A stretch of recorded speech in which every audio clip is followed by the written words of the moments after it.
লোকটা তার কাদা মাখা হাত দুখানা ঢুকিয়ে দিল সোজা চুল্লির আগুনের মধ্যে। কবজি পর্যন্ত ঢুকে গেল আগুনে। তারপর ভ্রুকুটি করে এক দৃষ্টে তাকিয়ে রইল জ্বলন্ত আগুনের দিকে। ওর চোখের দৃষ্টি ভয়ঙ্কর। এ যে বদ্ধ উন্মাদের দৃষ্টি। না না, এ দৃষ্টি অমানুষিক, এ দৃষ্টি অপার্থিব। মুহূর্তের মধ্যে সমস্ত ব্যাপারটা যেন আমার কাছে স্পষ্ট হয়ে উঠল। আমার মেরুদণ্ডের মধ্যে দিয়ে বয়ে গেল আতঙ্কের তুহিন শীতল স্রোত। নমস্কার, আমি সুমন। তোমাদের সকলকে স্বাগত জানাই বাস্তবের আড়ালে সম্পূর্ণ একটা নতুন এপিসোডে। আশা করছি সবাই খুব ভালো আছো। তোমরা সবাই এখন জানো যে বাস্তবের আড়ালের গল্পের অধ্যায় শুরু হয়েছে। প্রথম অধ্যায়টা তোমরা অলরেডি উপহার পেয়ে গেছো। আজকে উপহার পেতে চলেছো দ্বিতীয় অধ্যায়, এবং দ্বিতীয় অধ্যায় তোমাদের জন্য থাকবে রিচার্ড হেউসের লেখা কুঠিরে এক রাত। বাইরে কিন্তু প্রচণ্ড রকম বৃষ্টির ওয়েদার, আর বৃষ্টির ওয়েদারে ভূতের গল্প ছাড়া কিন্তু একদমই মানায় না। তাই আজ ভূতের গল্পে কুঠিরে এক রাত, সাথে আমি সুমন, সাউন্ডে ও গ্রাফিক্সে সাগর। তাহলে বন্ধুরা, প্রস্তুত তো সবাই? সেদিন সন্ধ্যায় আমি 10-20টা আরামদায়ক গোলবাড়ি আর ছাউনি পেরিয়ে এসেছিলাম ঠিকই, কিন্তু তার একটারও আমার পছন্দ হয়নি। অরচেস্টারশায়ারের গলিগুলো বড় আঁকা বাঁকা আর কাদায় ভরা। সন্ধ্যার মুখোমুখি আমি একখানা খালি কুড়ে ঘর দেখতে পেলাম। রাস্তা থেকে একটু দূরে আগাছায় ভরা একটা নোংরা বাগানের মধ্যে ঘরখানা। আসন্ন সন্ধ্যার ম্লান রক্তিম আলোয় ঘরখানাকে কেমন অদ্ভুত লাগছিল, লাগুক অদ্ভুত। এই হবে আমার রাতের আস্তানা। সারাদিন প্রচণ্ড ঝড় বৃষ্টি হয়েছে। বৃষ্টি থামলেও হাওয়ার বেগ এখনো কিন্তু কমেনি। বাগানের ফলের গাছগুলোর ডালপালার মধ্যে দিয়ে এখনো শোঁ শোঁ করে বাতাস বইছে। বাতাসের বেগে পাতার উপরে জমে থাকা বৃষ্টির জল ছিটকে পড়ছে বাগানের এদিক ওদিকে। বাইরে বর্ষণ থামলেও এ বাগানে বুঝি এখনো বৃষ্টি শেষ হয়নি। কুটিরের ছাদটাকে তো বেশ শক্তপোক্ত বলেই মনে হচ্ছে। আশা করা যায় বৃষ্টির জল ঢোকেনি ভিতরে। ভিতরটা বেশ শুকনোই আছে। একটা পছন্দ মতো শুকনো জায়গা দরকার। হ্যাঁ, একান্তই দরকার, না হলে মারা পড়বো এবার। কেননা আমার পোশাক পরিচ্ছদ বৃষ্টিতে ভিজে একেবারে গায়ের সঙ্গে লেপ্টে রয়েছে। মনস্থির করে ফেললাম এ বাড়িতেই রাত কাটাবো। রাস্তার সামনের দিকে তাকালাম পিছনের দিকে। কোনো লোকজন নেই। অরচেস্টারশায়ারের এদিকটা এমনিতেই জনবিরল, তার উপর আবার বর্ষণ ক্ষান্ত সন্ধ্যা। এমন সময় ঝড়ের মধ্যে কাদায় ভরা পথে কে বেরোবে? অতএব এই দিক থেকে নিশ্চিন্ত আমি। অনধিকার প্রবেশের দায়ে কেউ আমাকে অভিযুক্ত করতে পারবে না। কোটের লাইনিংয়ের ভিতর থেকে একটা লোহার কাঠি বের করলাম। সেটার সাহায্যে বন্ধ দরজা খুলে ফেলতে খুব একটা অসুবিধা হলো না আমার। দরজার এপিঠে ছিল একটা মূর্চে ধরা পুরনো তালা, আর ওপিঠে ছিল দুটো ছিটকিনি। এগুলো খোলা খুব একটা সমস্যার ব্যাপার নয়। ঘরে ঢুকলাম। ভিতরে প্রচণ্ড অন্ধকার। স্যাঁতস্যাঁতে আর ভারী অন্ধকার ঘরটায় দেশলাই জ্বালালাম। একটা ওয়াটারপ্রুফ মোড়কের মধ্যে থাকায় দেশলাইটা ভিজে যায়নি। কাঠির ম্লান আলোয় দেখলাম একটা অন্ধকার পথের কালো মুখ। হাওয়ার দমকে কাঠিটা নিভে গেল। আমি দরজাটা বন্ধ করে দিলাম। অবশ্য এতটা সতর্কতার কোনো প্রয়োজন ছিল না, কারণ লোকালয় থেকে দূরে নির্জন পথে আসন্ন রাত্রির ঘনায়মান অন্ধকারে আমার দেশলাই কাঠির আলোর এত ক্ষীণ আভা কোনো পথিকের চোখে পড়বে তাতে আমার সন্দেহ আছে। তবু কথায় বলে সাবধানের মার নেই। আরও একটা কাঠি জ্বাললাম। তার আলোটুকু সম্বল করে এগোলাম অন্ধকার পথে। কাঠি নিভে গেল। জ্বালালাম আরও একটা কাঠি। এমনই করে কাঠি জ্বালতে জ্বালতে এসে পড়লাম পথের শেষে। সেখানে ছোট্ট একখানা কুঁড়ে ঘর। ভাগ্যক্রমে সে ঘরের দরজায় কোনো তালা টালা লাগানো নেই। ভেজানো দরজা খুলে ঢুকলাম ঘরে। এ ঘরের বাতাস অনেক পরিষ্কার, অনেক স্বাভাবিক। ঘরখানাও যেন একটু ছিমছাম। একটা জানালা রয়েছে, কিন্তু সেটা বন্ধ। ঘরের এক কোণে একটা মরচে ধরা চুল্লি। বহুত আচ্ছা ভাবলাম, অন্ধকার রাতে কেউ ধোয়া দেখতে পাবে না, সুতরাং চুল্লিটা জ্বালানো যেতেই পারে। ভিজে পোশাকটাকে আগুনে সেঁকে নেওয়া দরকার, কিন্তু জ্বালাবো কি দিয়ে? কাঠ কুটো কোথায়? অসহায়ভাবে চারপাশে তাকালাম। দু এক টুকরো কাঠও কি পাবো না আমি? সমস্যার সমাধান হয়ে গেল সঙ্গে সঙ্গে। ঘরের ভিতরকার দেওয়াল তো ঢাকা রয়েছে ওক গাছের চমৎকার তক্তা দিয়ে। বড় ছুরিখানা দিয়ে খানিকটা তক্তা কেটে নিলাম। ঘরখানায় খুঁত হয়ে গেল, কিন্তু তাতে আমার কি? আমি তো আর এবারের মালিক নই, আমি তো মোটে এক রাতের বাসিন্দা। শুকনো ওক কাঠের চুল্লিতে চমৎকার আগুন জ্বলল। চায়ের জল চড়িয়ে আমি আগুনের উত্তাপে ভিজে পোশাক শুকোতে লাগলাম। বুটজোড়াকে রাখলাম আগুনের কাছাকাছি। জল আর চায়ের সরঞ্জাম আমার সাথেই ছিল।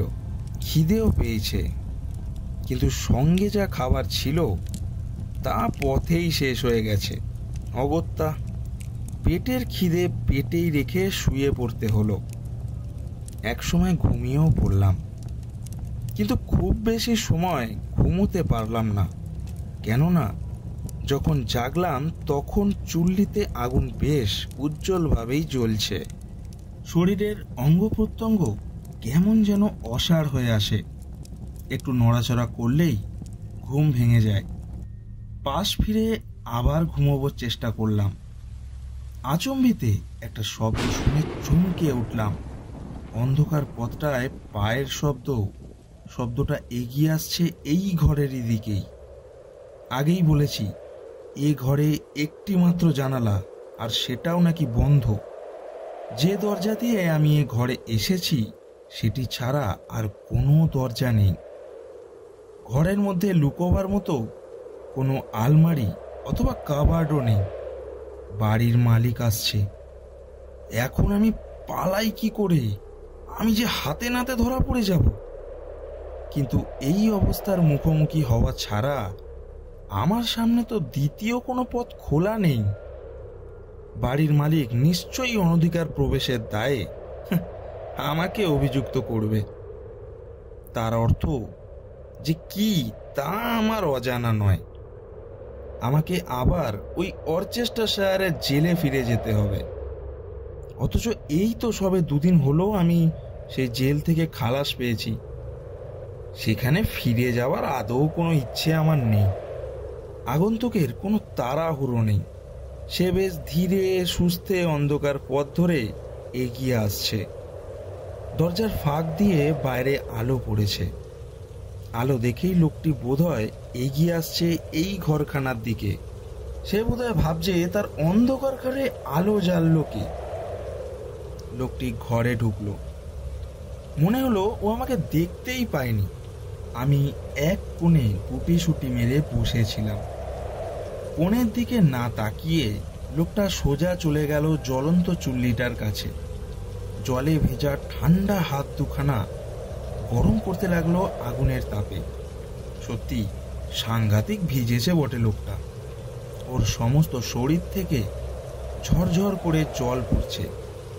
স্বীকার করি, আজকে সারাদিন প্রচণ্ড বৃষ্টি হয়েছে। সন্ধ্যের আগে একটু থেমে আবার যে সেই বৃষ্টি শুরু হলো আর বলার নেই।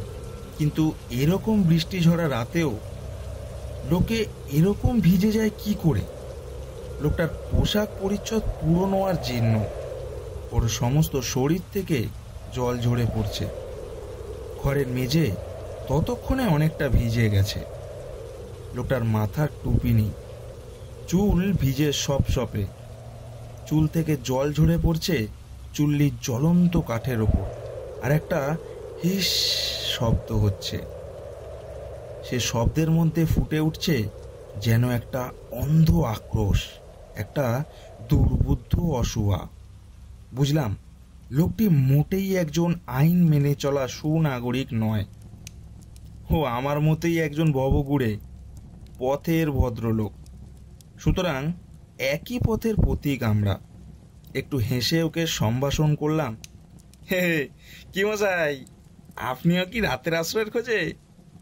তাছাড়া আবার কি, বাইরে ঝড় বৃষ্টি শুরু হয়েছে, শুনছেন না ঝড়ের গর্জন?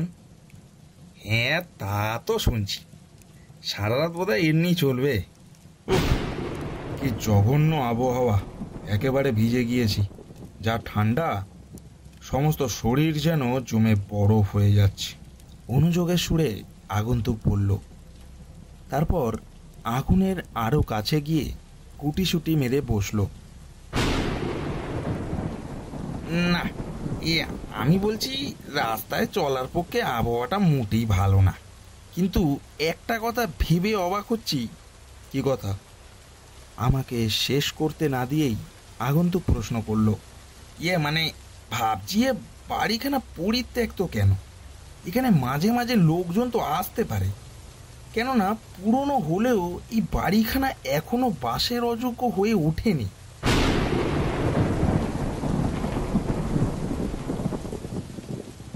বাইরে ঝড়ের গর্জন বেড়ে গেল। খোলা দরজা দিয়ে দেখলাম আকাশের এক প্রান্ত থেকে আর এক প্রান্ত পর্যন্ত চিরে ফালা ফালা করে দিয়ে বিদ্যুৎ চমকে উঠল।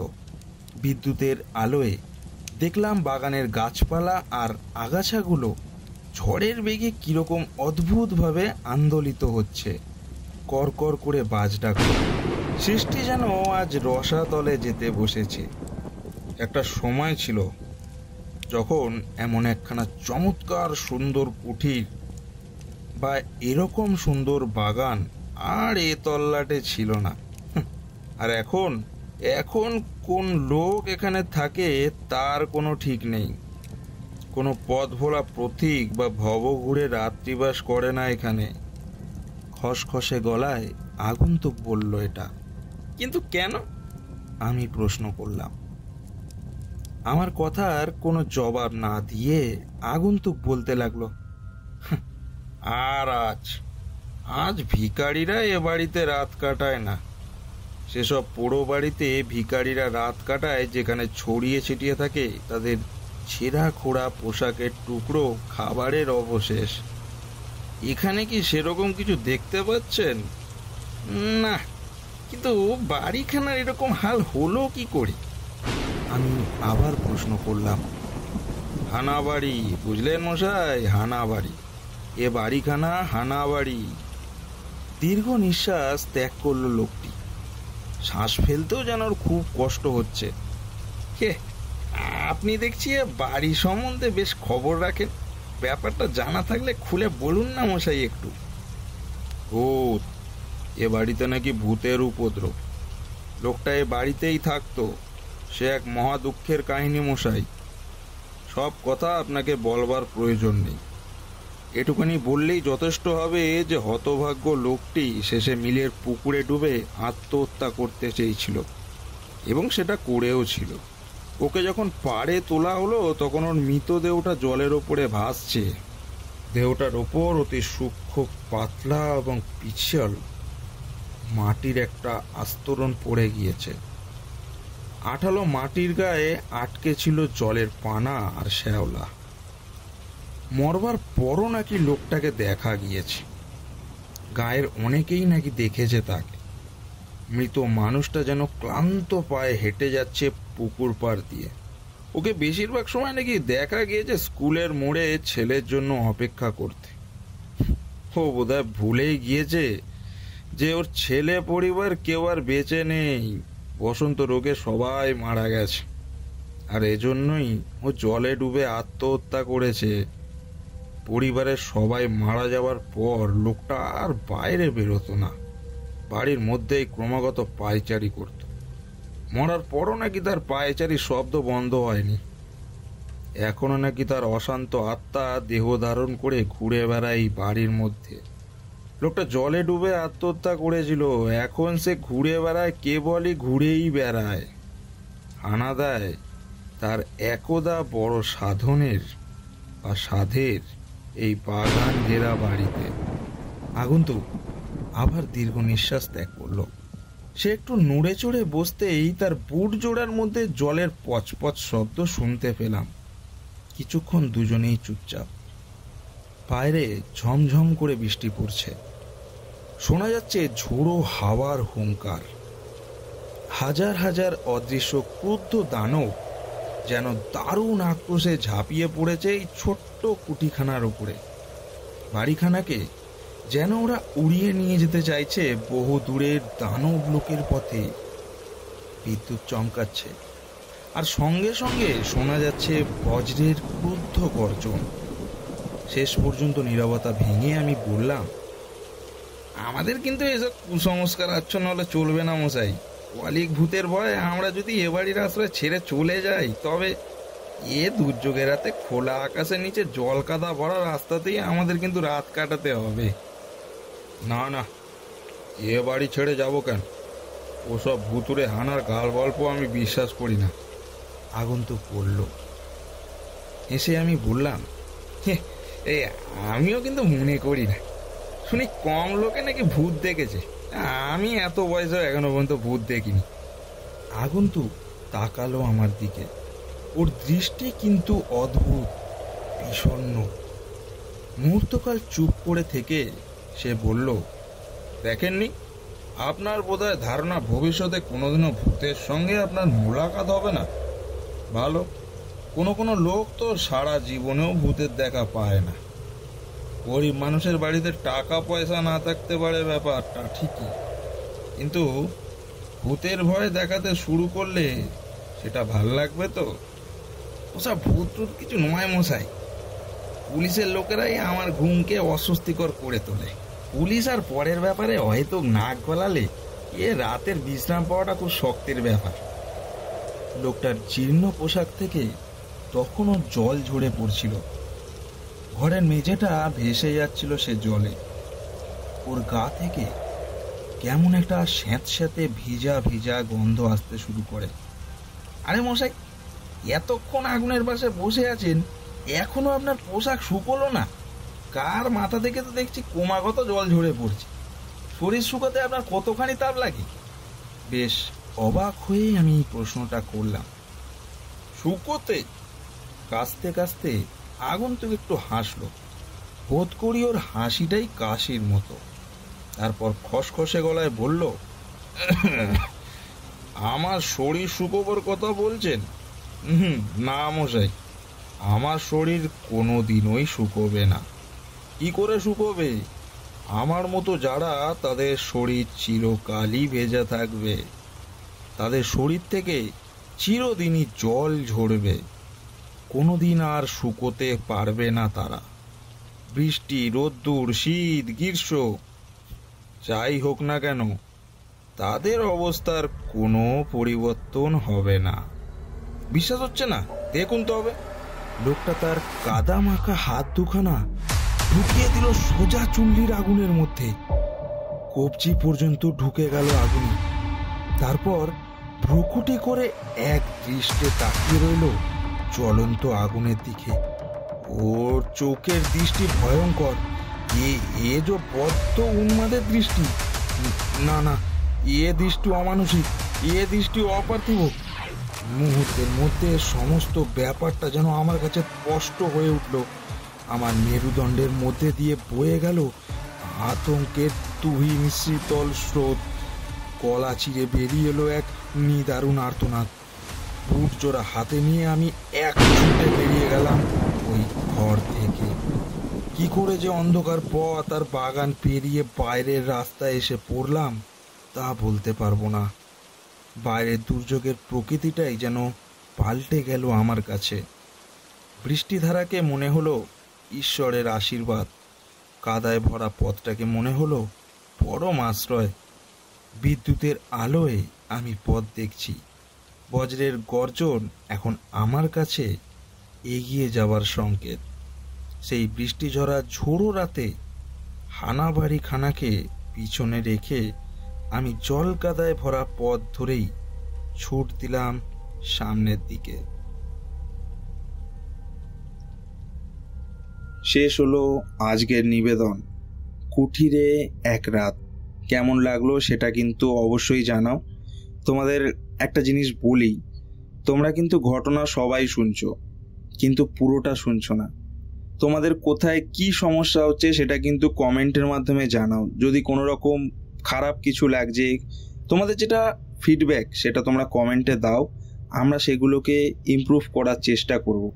আর একটা স্পেশাল নিউজ, তোমাদের জন্য হতে চলেছে স্পেশাল কিছু গিভওয়ে। হ্যাঁ, এবার থেকে শুরু হবে শাউট আউট পর্ব এবং আরও কিছু স্পেশাল নতুন জিনিস তোমাদের জন্য আসতে চলেছে। সেটা এই মুহূর্তে আমি রিলিজ করছি না তোমাদের সবার সামনে, সেটা রিলিজ করতে পারবো আশা করছি পরের পর্বে।